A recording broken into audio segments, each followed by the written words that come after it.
Hello and welcome back to the UAEactiveSPEARO. Guys, this channel is for you, always for you. That's mostly about spearfishing, freediving and definitely safety. Right now having my amazing holiday breaks in Poland, so greetings from Poland. And by the way, I'm going to record a very interesting YouTube video and I'm going to share with you very soon because of one of the diving amazing places in the world in Poland, but we'll talk about this a bit later. Guys, today I would like to talk with you about spearfishing safety in the UAE. That was the second survey that I created, and honestly saying, guys, I was a bit disappointed. I have to say this, I have to admit it, because of the number of participants. So what happened? As you maybe remember, there's also the link somewhere here around to the first survey. It was a very good result. I think you really like it, so I realized that let's do the second survey. So what happened? Unfortunately, only 43 participants attended. I was expecting much more. That's why I had to wait a bit, because I just got a bit disappointed, honestly saying. But what to do? Anyway, now I'm very happy and I'm in a very good mood. So I'd like to share with you the results. So safety in the water is important. Safety in freediving and spearfishing is also super important. And I just realized that unfortunately sometimes here in the UAE we have some accidents, and because of that I wanted actually to really focus on the situation. What's a big topic? And let us start with responding to questions. You've done this, and thank you so much for this, that they participated in the survey. Questions were only 10, but I created the survey the way that basically in one question there's a need of 2 answers. So let's start with the first question. Spearfishing safety. So the question was about what is your current maximum underwater brief hold time in spearfishing. So we're talking spearfishing, not freediving, that's important. And the same question had the variant B, which was what is your recovery time. And that's very important. I think we have always to ask this two things together, and the results were quite interesting. In terms of the duration, majority of people, they are like 1 minute to 1 minute 30, which is I think quite good. Then the second amount of people, they clicked 1 minute 31 seconds up to 2 minutes, but we had even guys above 3 minutes 30 seconds. I'm not really sure if that's about spearfishing or that's static apnea, because that's a huge difference. The second answer was my recovery time. It's basically mostly 2 times longer than my dive. And I think that's quite good. Although some people, they clicked even better, I believe, 34%. They clicked 3 times longer than my dive. You know, honestly saying, I've been diving like up to 1 minute, 1 minute 30 is probably maximum, and I always keep my watch on the surface alarm for 3 minutes. So I believe that's definitely something between 2 and 3 times longer than my dive. So have a look at the charts. You have some different responses, and the most important is that they are responses, and they were responses. Unfortunately not so many, but okay, I'm not going to knock more about. Okay, question number 2. How much do you trust your body? You know that this is super important, to have a body, to take care of your body and dive with your body, not alone. So this is one. And then the second part of the question was, have you ever trained with your body to recover from 10 meters? And be honest. And that was more about safety dives and the situation where you really need the body. So answering the question, how much do you trust your body? And most answers, you click, guys, I don't have one body. I always changing as I go with different people. So good and bad. I mean, that's not bad, definitely not bad. It's good that people, they come to know each other. This is the most important. If you can trust this person, then he becomes your buddy, then this is the best way to actually do it, to check it. Yeah, so this is the one. And then, of course, plenty of people, you guys clicked, yes, I have a great buddy. And that was a very good and very nice response, very strong response as well. And then the other one is, sometimes I dive with spearos that I don't trust, and that's about 16% of answers, which is important. So sometimes I dive with spearos that I don't trust. Guys, definitely take care of yourself. Don't push the limits that time. If you don't trust somebody, definitely worth to probably let the person know, or just to talk about the skills that you're looking for, and that's why you didn't trust the person. SPEARO might be a very good one, but maybe he's not paying attention to you, that you as much as you would like. I had a chance to dive with few SPEAROs, and really everybody's style is slightly different, but it's basically about what do we expect, and it's definitely worth to mention about that just before you dive, guys. Just dive and jump into the water, just to be a safe and good dive. Yeah. Second part of the question was if you ever trained with your body that situation, and then the response is mostly 67% of you guys. You said no, we didn't train recovery with my body within the last 2 months. So at least it's giving you some, window. I think it's sometimes worth to do it, and it's saying that's not a requirement. That's definitely for fun, but sometimes it's always to know that you're in good, safe hands. Yeah, that's the most important. And then also I have some responses that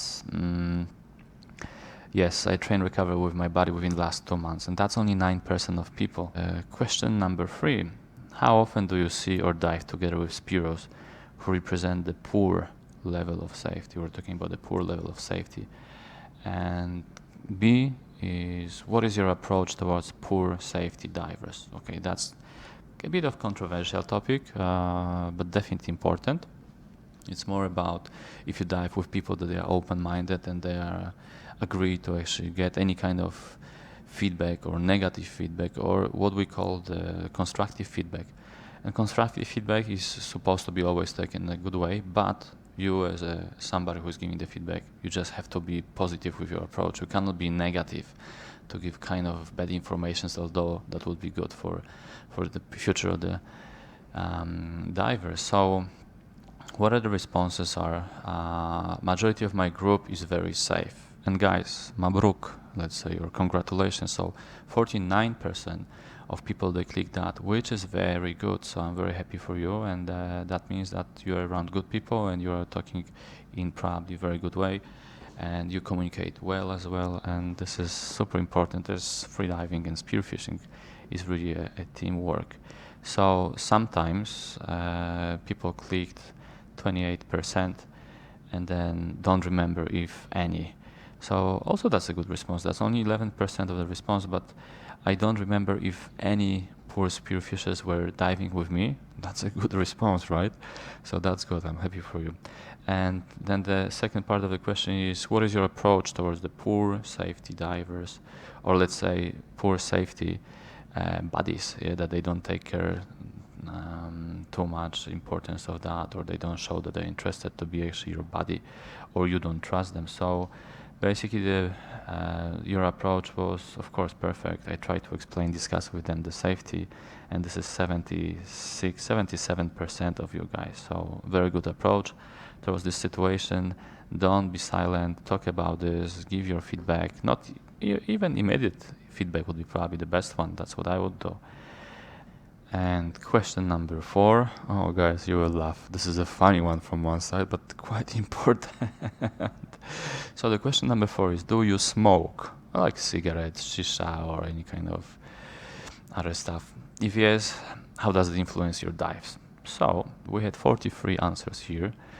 And by the way, this is very good. I have to say that all of the people that they attended, they participated in this survey, all of them very nicely answered all questions. Sometimes you can leave the gap and so on, and you can skip to the next question. No, guys, here all questions were actually answered perfectly in the times that everybody participated. So these 43 people out of you guys there, you're pretty dedicated to the spearfishing and taking care of the safety, and I'm very happy and proud of you. 43 people. I think I never met 43 of spearfishers from the UAE. I would love to meet all of you one day. I met maybe about 10 so far, maybe 12, so still way to go.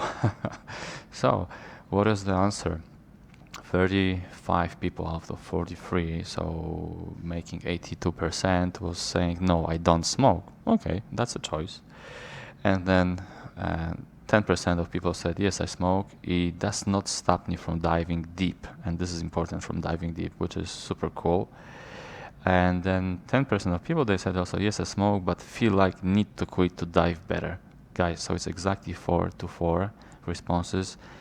And that means that some people, they are probably diving deeper, not because they smoke, but because somehow they tolerate. But I bet they can dive deeper with if they wouldn't smoke.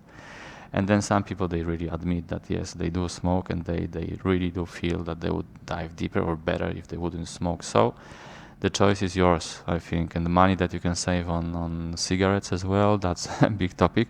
Maybe one day you can get yourself a beautiful fins, you know, or some nice gun, because you don't smoke, so you can spare the money on that equipment. Question number 5, have you ever experienced LMC, Samba or blackout? Okay, and this is purely a question about the safety, your safety, our safety. And sub-question B, have you ever rescued somebody in need? So starting from the second part, have you ever rescued? So maybe let's ask first yourself, do you know how to rescue somebody if somebody is in need? So this is interesting. 60.5%, you can say, which is 26 people said, I never experienced any difficulties in diving. So that was including also the blackout. Then second group is 30%, which makes 13 people out of 43. And you said I had one episode. And 9% of you who attended the survey had more than one episode. So out of 43 people that they attended the survey, 17 people they experienced actually the blackout or Samba. So that's interesting. Definitely worth to know this such kind of person and talk with the person and hear out about this. How did it happen and what happened and how the person was rescued. We have a very good material. My last interview, that was with William, he was explaining about his 2 blackouts, and definitely guys, go back, click on the link. I'm just going to link it here, and that's a very interesting interview, and definitely it's worth to know how did it happen, why it happened, what did he think, why it happened like this, and how to take care of precautions as well for that. And then the second part of the question was, have you ever rescued somebody in need? And here we have actually a few good answers. 55, let's say 56% of you click that, yes, I know how to help, but never had an opportunity to help. So meaning that probably you were diving, guys, with some people that they were not pushing limits and they were having actually good safety when they were diving. Then the next line, as I see, is 18%. It's 8 people. I rescue, I help more than one person. More than one person. So somebody who clicked that definitely helped to more than one person. So that's very interesting. So that's good. And then the third response is 9%, and it's saying, yes, I rescue, I help one person. It was about only one person. So look, we have 12 people out of 43 people here that they saved somebody's life. Guys, congratulations, thank you so much in behalf of the guys, and I'm proud that I'm around people that they know how to save, and they actually started to think about helping to somebody, so somebody's in distress and such kind of the situation. So very good, I'm very happy for that. Question number 6, gun safety. Okay, which are true and the most important facts for the gun safety? How do you make sure that a loaded gun is carried in a safe way?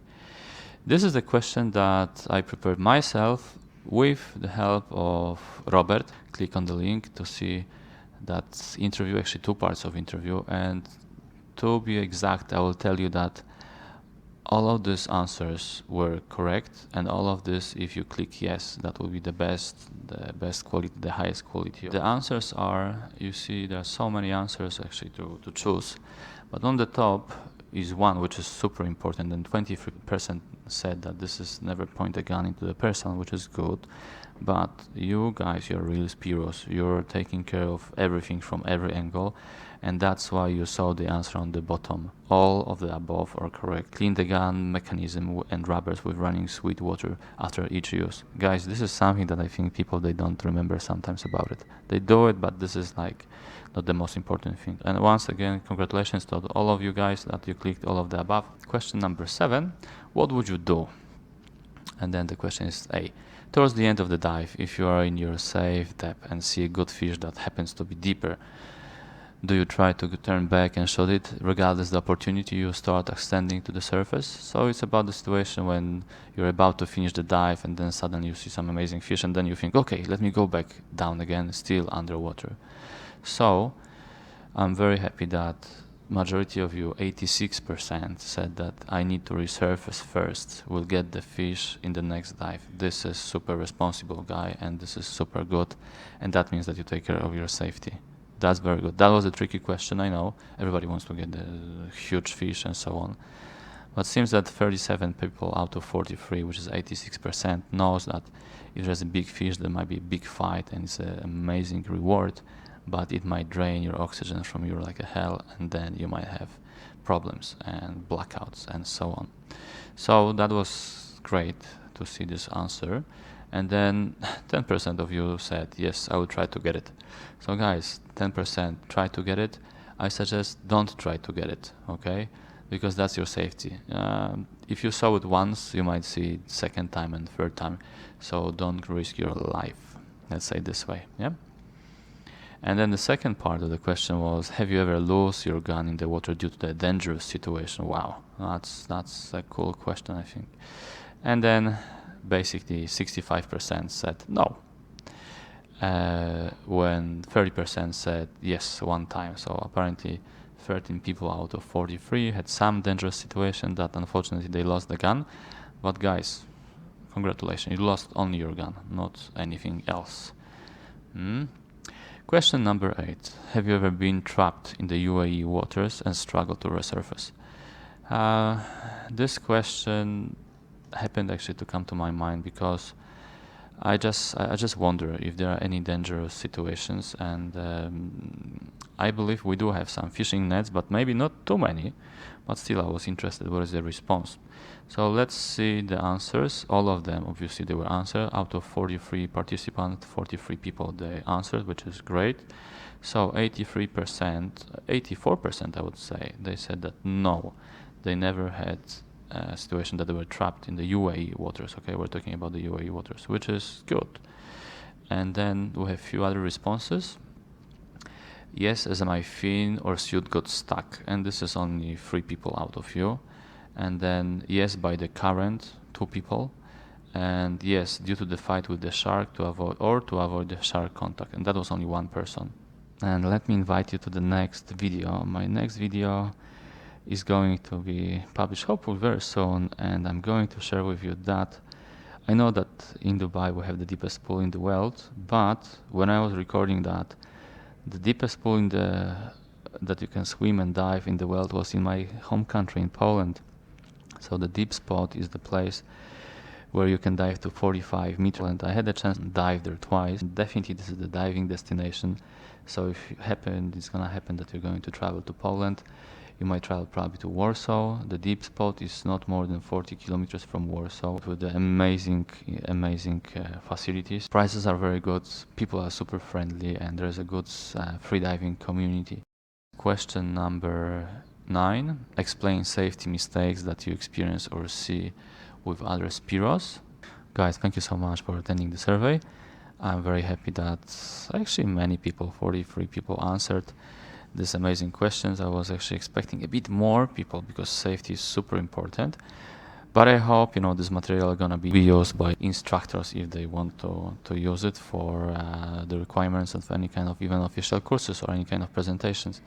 I hope this data will be important for you. Finally, we have something official that we can share.